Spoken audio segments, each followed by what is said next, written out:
তোমরা যারা ক্যালকাটা ইউনিভার্সিটির আন্ডারে প্রথম সেমিস্টারের ছাত্রছাত্রী আছো, তোমাদের জন্য আজকের ক্লাসটা খুবই গুরুত্বপূর্ণ। আজকে তোমাদের ইএনভিএস অর্থাৎ পরিবেশবিদ্যা সাবজেক্টের দুটি গুরুত্বপূর্ণ মডেল প্রশ্নপত্র নিয়ে আলোচনা করব। তোমাদের সিলেবাসের মধ্যে মোস্ট ইম্পর্টেন্ট প্রশ্নগুলো এই মডেল প্রশ্নপত্রের মধ্যে রাখা হয়েছে এবং তোমরা একবার শেষ মুহূর্তে দেখে নাও তোমরা এই প্রশ্নগুলো তৈরি করেছো কিনা, যেগুলো মডেল প্রশ্নপত্রের মধ্যে আছে। আর পরীক্ষায় যেমন তোমাদের প্রশ্ন হয় সেই প্রশ্নের কাঠামো অনুসরণ করে ঠিক একই রকমভাবে এই মডেল প্রশ্নপত্র তৈরি করা হয়েছে। দুটো সেট আছে। প্রথম সেট মডেল প্রশ্নপত্র 1। এখানে কোন প্রশ্নগুলো রাখা হয়েছে দেখো। প্রথম প্রশ্ন, এখানে দেখো প্রথমেই লেখা আছে 10টা এমসিকিউ থাকবে এবং 10টা করাই মানে সব কটা প্রশ্নই মানে বাধ্যতামূলক, ঠিক আছে। জলাভূমির পৌষ্টিক পদার্থের বৃদ্ধিকে কি বলে? নেক্সট প্রশ্ন দেখো, ক্ষয়ের দাগের প্রশ্ন কি আছে? ক্ষয়ের দাগের প্রশ্ন আছে যে কোন গ্যাস বিশ্ব উষ্ণায়নের জন্য প্রধানত দায়ী? পরের প্রশ্ন পশ্চিমবঙ্গের সবচেয়ে বিষাক্ত ভূগর্ভস্থ জলদূষক কোনটি?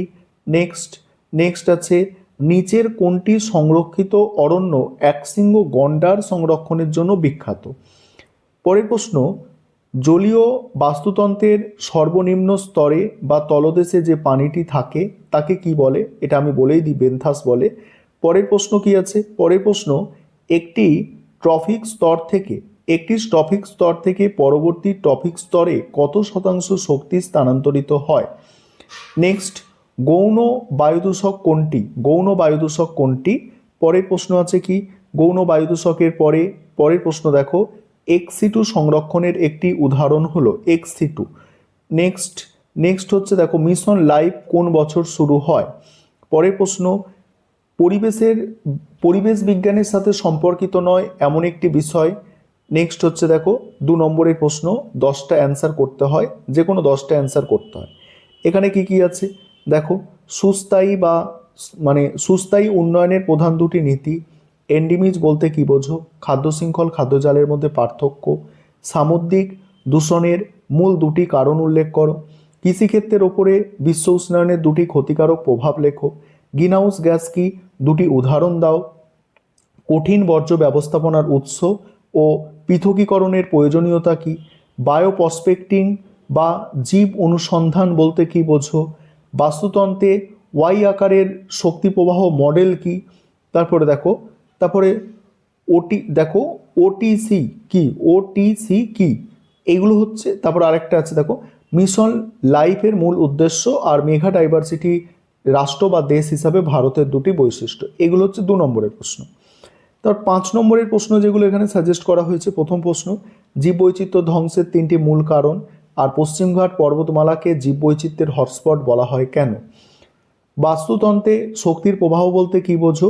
খাদ্য শৃঙ্খলের মাধ্যমে শক্তির প্রবাহ সংক্ষেপে বর্ণনা করো।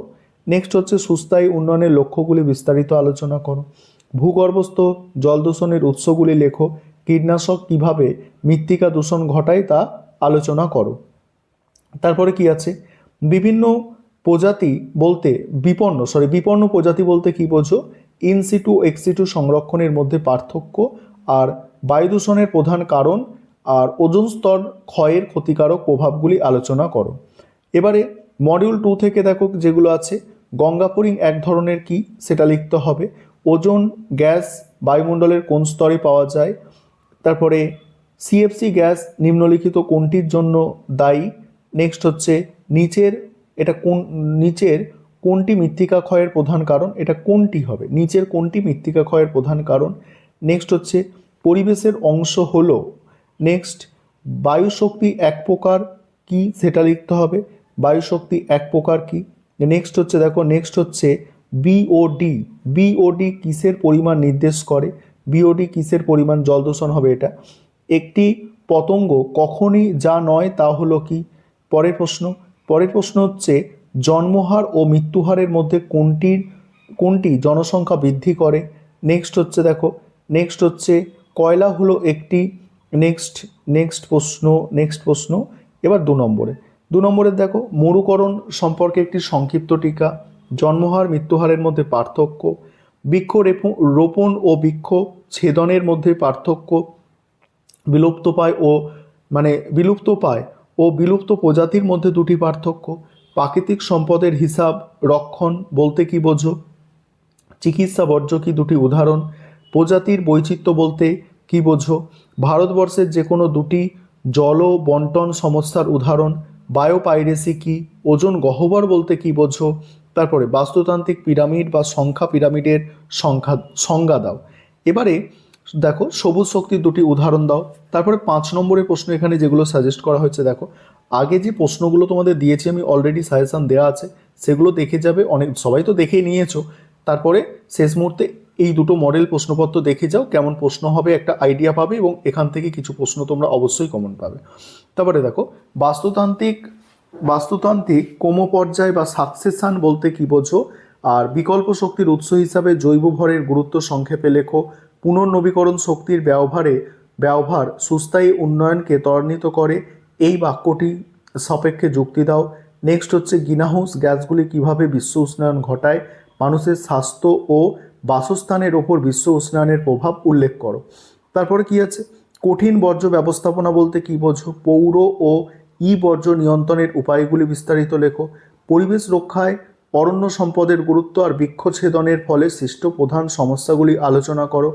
সুস্থায়িত্বের ধারণা মানে সুস্থায়ী উন্নয়নের ধারণা আর পরিবেশের বিজ্ঞানের সাথে সম্পর্কিত বিভিন্ন বিষয় বা শৃঙ্খলাগুলি কিভাবে আমাদের সমাজকে সাহায্য করে। এই হচ্ছে তোমাদের টোটাল দুটি মডেল প্রশ্নপত্র।